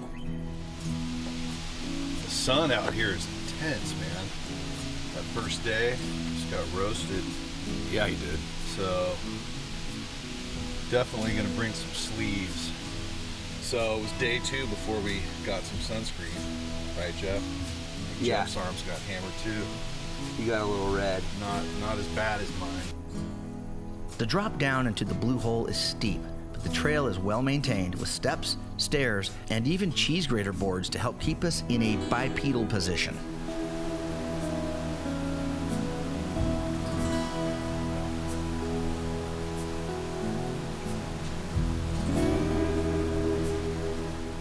Here, after recent heavy rains, oversaturated groundwater literally pours out of the limestone substrate, creating falls and misting cascades under the dense canopy. The vegetation is just so thick, it's cool, man. Yes, very thick vegetation. We got maple trees, we got tulip trees, we got all kinds of good stuff. Some people playing down on the rocks down there, they kayak down in here, so let's get into it. The deeper we get into the river gorge, the more beautiful the hike becomes. The sounds of fresh water cascading from every corner of the forest. The sunlight, broken by a curtain of maple and tulip trees, creates a grotto-like atmosphere along the shores of the Caney Fork.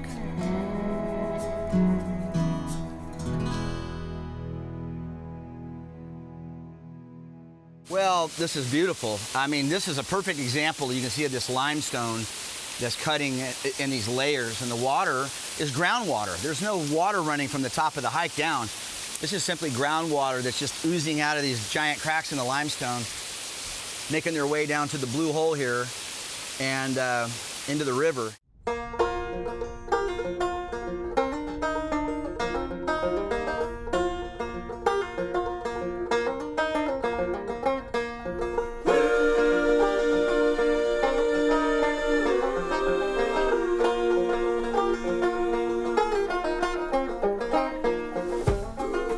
Further up the road, just below Great Falls Dam, we find another overlook that showcases the beauty of Central Tennessee's rivers, a part of the country where lakeside living and quiet towns dot the heart of the volunteer state.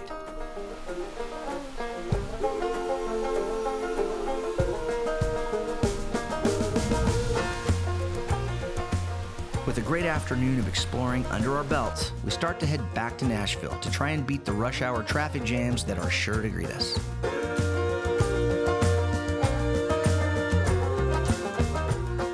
But along the way, another roadside diner calls our names. One we passed on the way in at lunchtime and couldn't have found a seat at if we wanted to. It was that busy. Now, with the lunch crowd gone, we pull into Renee's to see what's on the menu. Onions, peppers, and mushrooms. Yeah. Renee's is very different than the Chow Wagon back in Milan.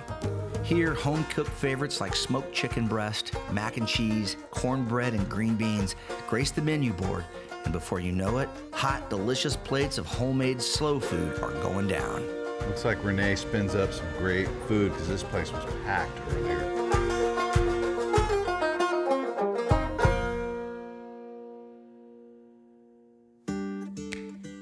Another night in Nashville, Tennessee, and a walk away from the packed streets of the Broadway district to get a new perspective on Music City. A place that shines bright day or night from wherever you look.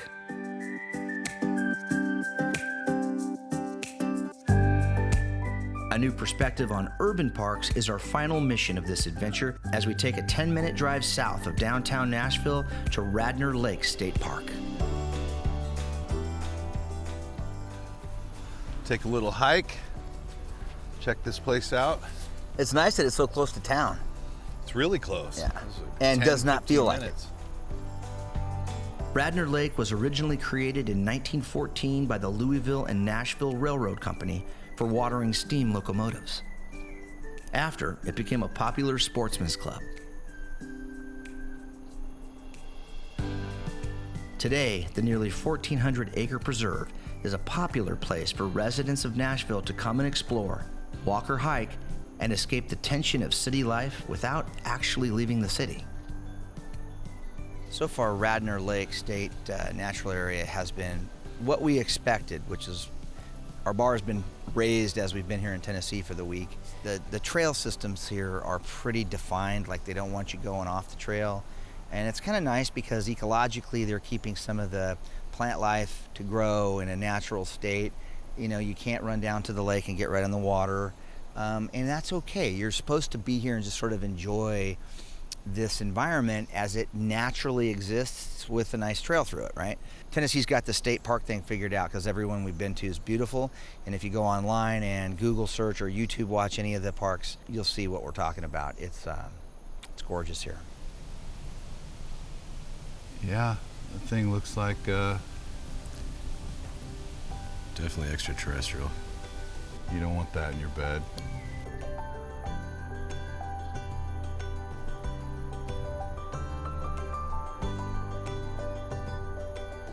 What I love about a trip like this is we discovered a new way to get to know Tennessee beyond just a trip to Nashville like so many do. The energy, history, food, and fun in Music City is definitely worth a visit here. But beyond the bright lights and honky-tonks of Nashville, an entire state is ready to explore.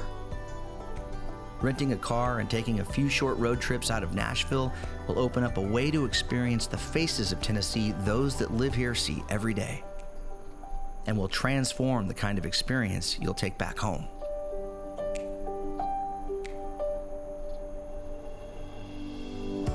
Travel, no matter how tame or structured a trip is planned, should be an adventure. Allowing for moments of discovery in a place as stunning as Tennessee should be part of the journey, a plan to experience the unplanned. The things you see, the people you meet, and the food you eat that you'll always remember will come from the places you least expect on the trails and back roads you never knew were there.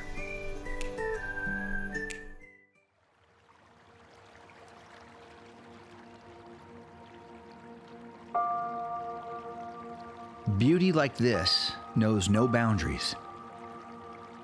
It doesn't recognize lines on a map. These places have existed here long before we invented the idea of calling them national parks. But with that title, these lands became protected. And today, in a state overflowing with natural beauty, California's 9 national parks are among some of the most spectacular landscapes on Earth. This is Kings Canyon National Park, known for its collection of the largest trees and one of the deepest gorges in the world. It's making our way down the gorge, and this is the part of the road where it's pretty dicey. You gotta pay attention. We've come here in the off-season, when crowds retreat and autumn begins its soft songs of change. All right, so we're having fun here today in Kings Canyon National Park, beautiful California, where it was 175 degrees last week, average temperature. Kings Canyon exists in a shadow of popularity, just downrange on the Sierra Nevada from the state's headliner park, Yosemite. But for us, that's a good thing, because these trails and mighty river have a quiet beauty and grandeur that doesn't need the spotlight. And because of that, exploring here as the seasons change gives space for something special to happen and for lifelong memories to be made. I'm gonna go ahead and say it, this is one of the best camping spots in here. This is like literally we lucked out big time. The outdoors is always calling to us. Hearing that call and choosing to answer it sets in motion a journey that can lead to a moment where light and camera conspire to capture the perfect frame.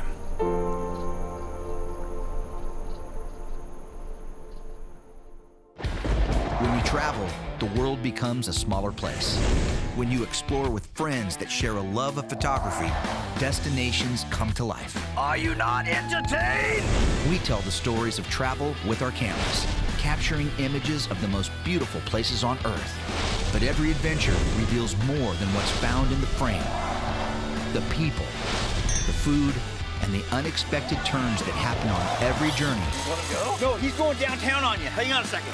Brings the full experience of travel into focus.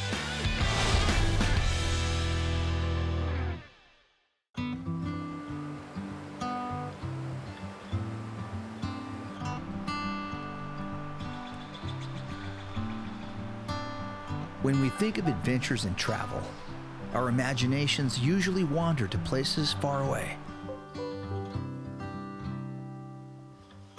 Long plane rides, navigating foreign airports, discovering new and unfamiliar places to explore. But the real test of a traveler's heart is to still find adventure in places we know all too well. To find something new in landscapes we've been to all our lives. As Dave, Zach, and I begin a drive we've all made many times before, not far from our homes in Central California, to a national park we know quite well, the challenge is set. To film with fresh eyes on a 2-day overnight camping trip in Kings Canyon National Park. So Kings Canyon is a park that a lot of times is kind of in the shadow of the popularity of Yosemite National Park to the north. That park gets 4 million visitors. I'm not sure what the visitors are on Kings Canyon, but it's a lot less. But it's no less beautiful. It has the tremendous Grants Grove, which we're going to check out, home to the second largest by volume tree in the world. And we're also going to do some camping down in Cedar Grove. And we're going to do a little meadow exploring and all kinds of fun stuff we're going to see here.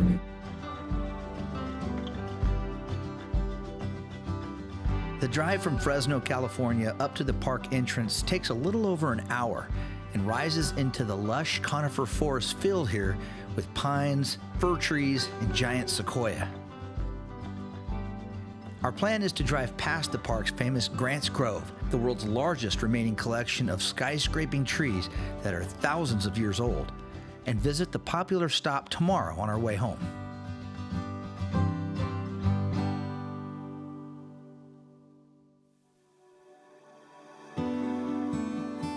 On the backside of the gorge, Highway 180 begins its dramatic drop into the namesake gorge here, Kings Canyon. At over a mile in depth, it's one of North America's deepest canyons, glacially carved during subsequent ice ages spanning the last 2.5 million years. I haven't been up to Kings Canyon since the last large wildfire that burned here. A blaze called the Rough Fire, started by lightning strike in these mountains on July 31st, 2015. Over the next several months, and in spite of massive firefighting efforts, the Rough Fire burned nearly 152,000 acres and threatened the park's rare sequoia trees. The views from Highway 180 on this drop into Kings Canyon are powerful.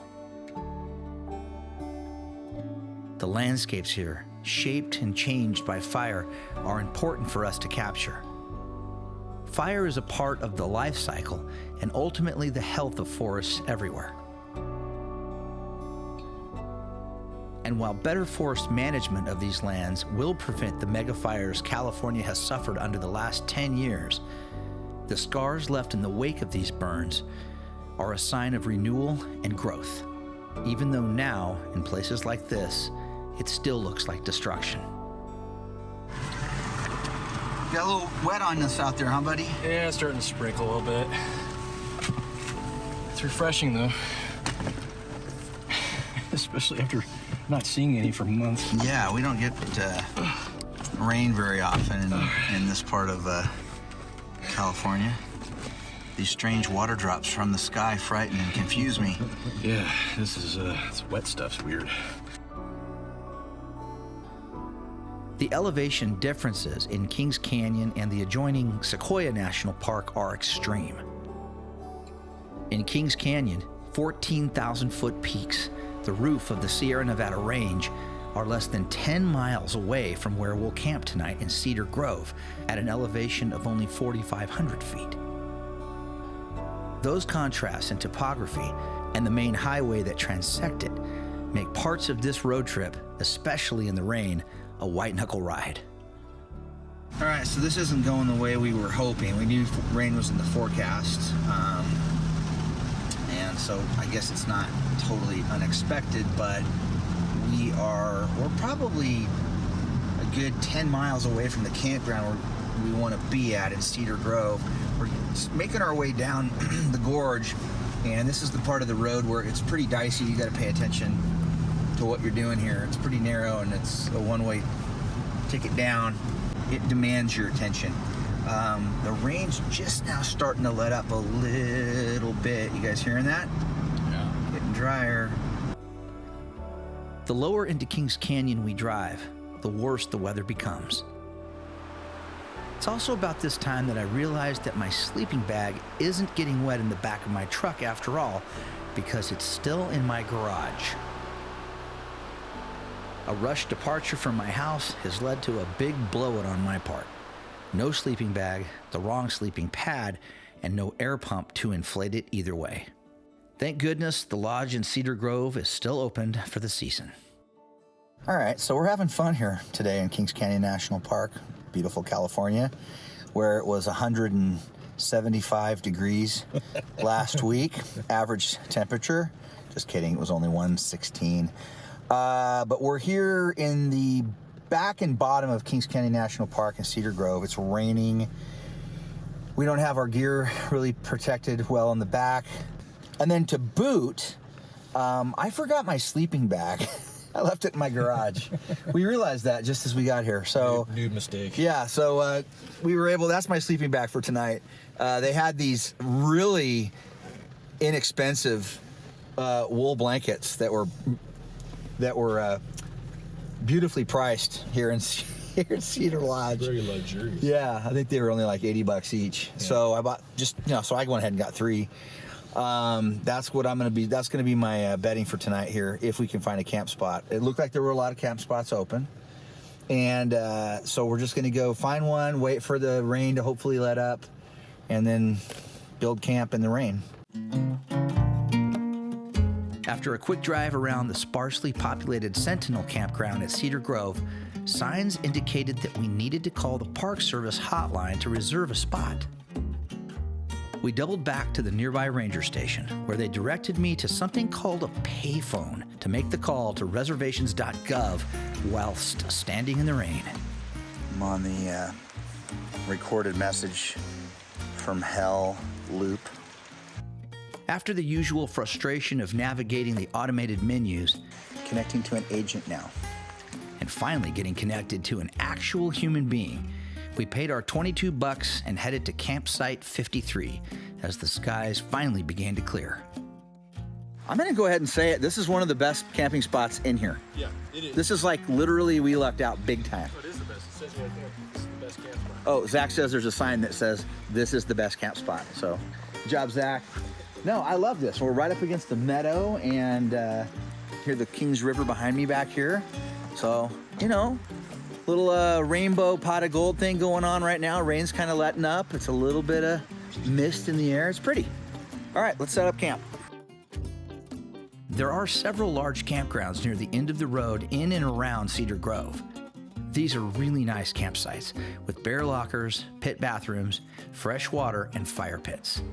All next to the Kings River, filling the forest with the sounds of moving water.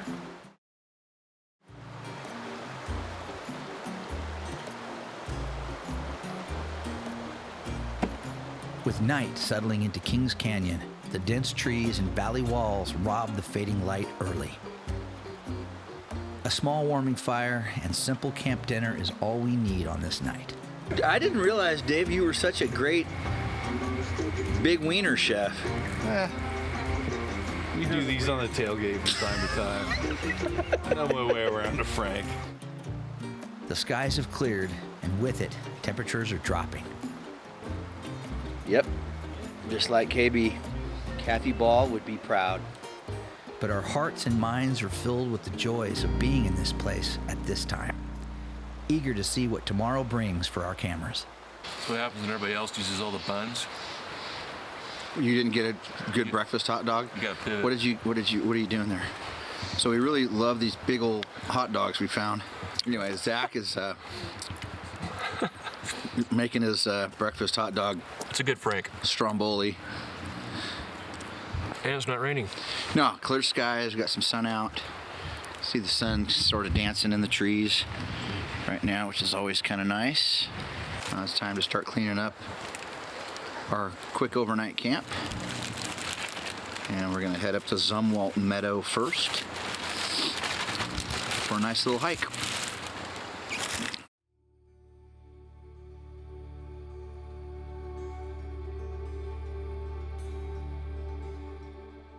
With camp cleaned and everything packed and back in the truck, we head up canyon to hike around Zumwalt Meadow near Road's End.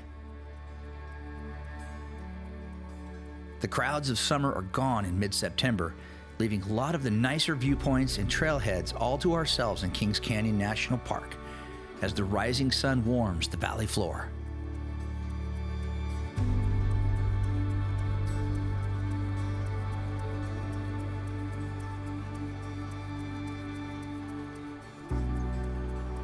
The South Fork of the Kings River flattens here, gently meandering through the ponderosa pines and cedar that frame the beginning of the Zumwalt Meadow Loop hike. All right, hurry up. This morning means very few people on the trail. And the trail I'm talking about is the Zumwalt Meadow Trail at the east end of Kings Canyon. This is a really beautiful 1.5-mile loop hike from the parking lot, and it circles Zumwalt Meadow along the South Fork of the Kings River. And it's relatively flat. There's no elevation gain. It's very easy trail, and it's extremely beautiful. Lots of payoff on this one. Not a giant physically demanding investment, but I love it up here. We had rain yesterday. It's really cool. The ground's really wet, and it's got that great after the rain smell to it, which I love. And Zach and Dave and I have just kind of spread out doing our own thing. I'll meet them up on the trail somewhere, or I won't, and that'll all be okay. The serenity of a walk along the Kings on a morning like this is special. There's a sense of calm here that complements the setting, making this one of our favorite places to film in the park. Okay, we're on the suspension bridge across the South Fork of the Kings on our way on the Zumwalt Meadow loop hike, about 1.5 mile loop hike around Kings Canyon. You can see Kings Canyon in the background here behind me. This bridge is one of my favorite parts of this entire hike, as it gives you such a nice, tranquil view of the river below. A lot of shade in here, a lot of pine trees that are still healthy, a lot of black oaks, live oaks, and birch trees. And look at these views back here. Look how awesome that is. After crossing the river, the trail moves up canyon on the south side into a talus field that's fun to navigate and opens up some of the first views of Zumwalt Meadow below. The meadow itself is closed to foot traffic sometimes for restoration, so mind the signs if you see them. For an easy walk with a lot of great places to point your camera, the Zumwalt Meadow hike in Kings Canyon is a must-do.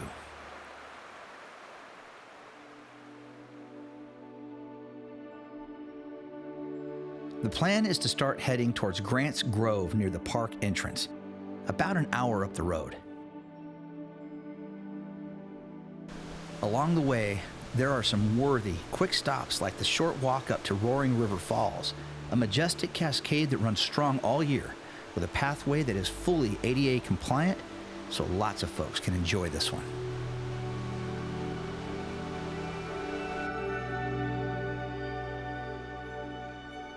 The drive itself, back where the canyon walls become really tight, is worth a few stops in the small turnouts along the way on Highway 180. Up here, dramatic views of the Kings Canyon River reveal the power and ruggedness of these waters.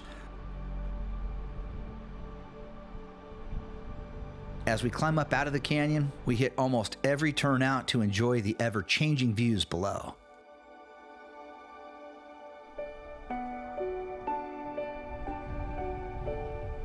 About the halfway point to Grant's Grove along Highway 180, signs tip us off to dangers ahead. Dangers that will require closer inspection. Okay, so we saw the sign that warned us, caution, ice cream ahead. So we've gone ahead and stopped at the Kings Canyon Lodge here, just off of Highway 180. And we're gonna see what this looks like. Zach and Dave, of course, Zach's already up there at the window, wanting to get his ice cream. Not messing around here. All right, now I'm wondering if they have ice cream on a stick. Oh, they actually have some legitimate, single scoop, $5. So I think we're good. Dave, are you gonna have some? I don't think so. Okay, Dave's not a big dessert eater. The Kings Canyon Lodge, built in 1937, was destroyed during the Rough Fire. But it is now making a comeback with this pop-up ice cream and coffee stand. Not something you would expect to find in the Kings Canyon National Park in the middle of Highway 180 in between every point of interest, but glad it's here. Let's dig in here, see what this is all about. That's hitting the spot, dude. I'm telling you right now. Zach, I hope you are ready to go. This is gonna be good. Yeah, I know you are. Miraculously, the fire spared these vintage gravity gas pumps that have been iconic here at the Kings Canyon Lodge for decades. All right, just finished the ice cream. It was great. Another thing they have here at the Kings Canyon Lodge are America's oldest double gravity pumps for gasoline. And this is cool because these old pumps have fuel in them. They're completely operational. And if you come on this drive, you can pull in right here and fill up for $8.50 a gallon. Welcome to California. And that's for the good stuff, right? So we've got 91 octane over here. We got a little 87 over here. And the cool thing about these pumps is these are vintage 1928 and still in operation. Another cool point of interest along Highway 180 in Kings Canyon National Park.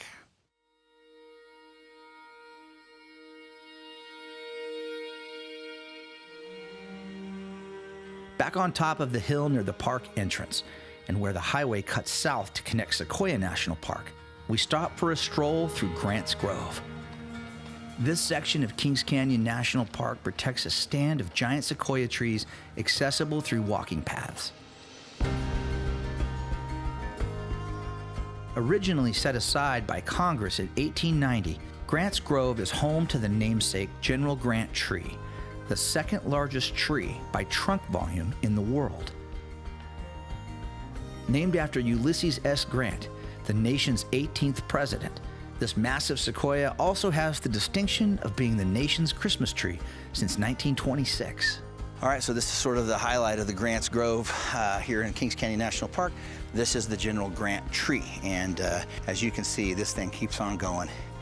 It has an incredible footprint, 107 feet around, and it is something to behold if you haven't seen a giant sequoia. This one is one of the biggest, and it's breathtaking. You can see the fire scar in the tree behind me, so these giant sequoias are really designed and built to withstand fire on their own. They have really thick bark, and they can withstand a pretty good intensity fire that, as you can see in this case, burnt well up the tree and damaged the tree partially, but when you look up, that sucker's still going. Even though the General Grant tree is the main attraction here, the giant sequoias in this grove all leave park visitors gazing upwards, amazed at the sheer size of these trees. The serenity, the peacefulness. I know it's a little crowded right now, but as the evening comes, it starts to quiet down. You're hearing the wildlife. We're hearing birds that we usually don't hear in the valley. My daughters are getting to experience this for their first time. Daddy told me that they'd be this big, but I just couldn't believe it until I actually saw it. Right on. How about you, Autumn? What was your favorite part? I think they're huge, and I absolutely love how pretty they are. Autumn's assessment of these trees is one I wholeheartedly agree with. But even in a grove with most of the mature sequoias pushing 2,000 years old, there are many trees here that have fallen, giving visitors a different dimension of their scale. This was a standing living tree at one point. And look at this, Zach, there's this cool window right here. Oh, there's a shot for you. A sequoia through the hole of a sequoia. All right, I don't know how that's playing exposure-wise right now, but that is neat right there. Zach, I think Zach can get something out of that, right? Can't you, Zach? Zach is a lot more talented than he looks. I make fun of Zach, but I love him. Love him like a brother. America's national parks are a true gift to us all. And while they can be crowded in peak season, there are usually places to explore away from the big name attractions that many times become the places where we build the longest lasting memories. Photography in a setting like this, with so many iconic images to frame, is what brings so much joy to those of us who love to capture a moment from these landscapes. But often, as we walk camera in hand, focused on the obvious subjects towering above, we miss the detail of a location that in whole create the wonder that drew us here in the first place.